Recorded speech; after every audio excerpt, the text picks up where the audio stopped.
In this video, I want to take a close look at two cartoonists that you may not know about. To properly introduce these two cartoonists, we will have to take a look at the beginning of Mad Magazine. It was 1950, and EC publisher Bill Gaines was riding high. His new trend comic books had revolutionized the genre, supplying readers with a high-energy diet of crime, suspense, science fiction, and horror, especially horror.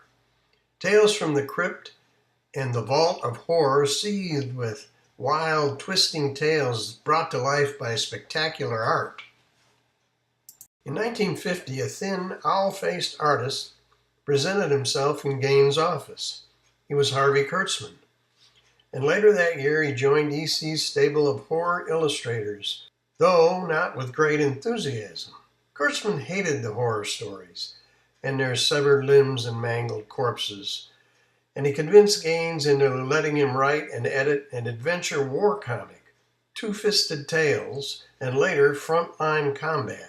A stickler for historical accuracy, Kurtzman refused to romanticize war and plotted each panel with painstaking precision.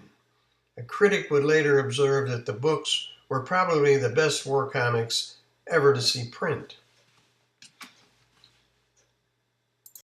EC's editors were paid by the issue. Kurtzman was only editing 2 issues. This bothered Kurtzman, who wanted a bigger slice of the pie.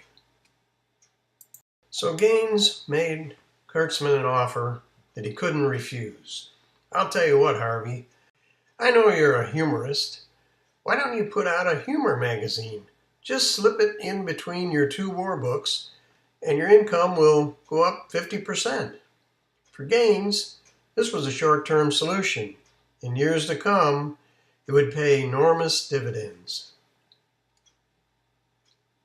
Kurtzman snapped up Gaines' offer, soon deciding that the kind of humor comic for him to write and edit would be one that lampooned what he knew best, the comics themselves.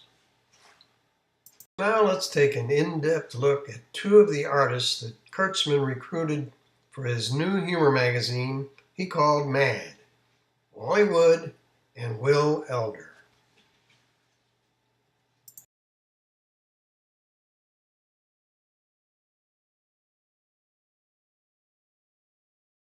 First up, let's take a look at Will Elder. In the early Mad magazines, the cartoonists were asked to do a splash page.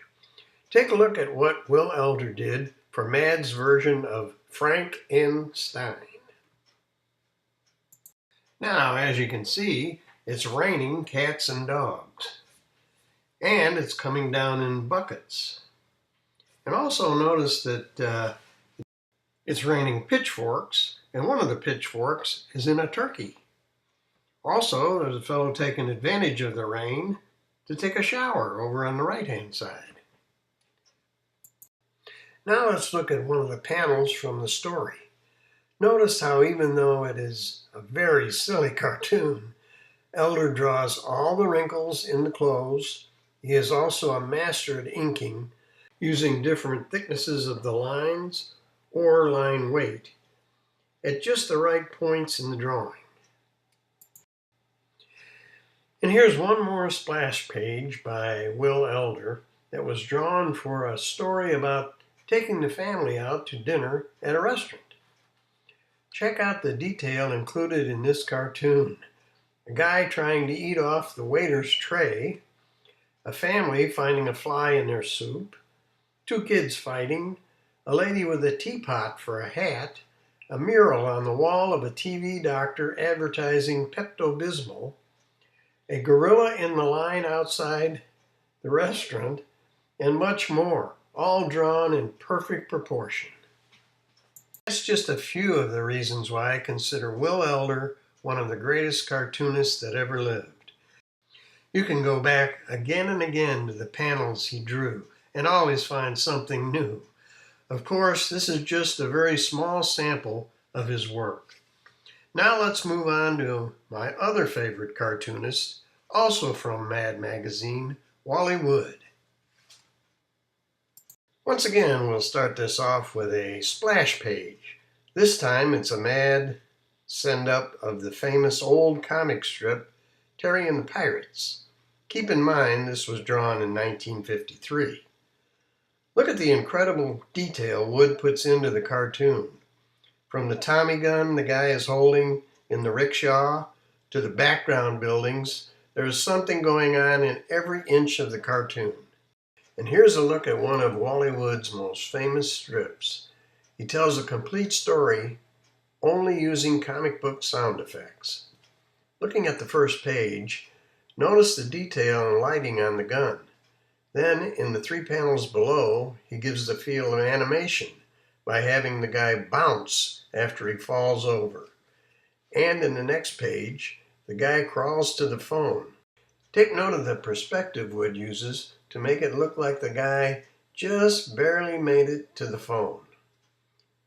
In the middle 3 panels, on page 3, the word thunk is spelled wrong in the first panel, so Wood corrects it in the 3rd panel. Wally Wood was more than a cartoonist. He was an illustrator, drawing all the detailed backgrounds in each panel he drew. The amount of work both Elder and Wood put into their comics was just amazing, and that's why they are my favorite cartoonists of all time.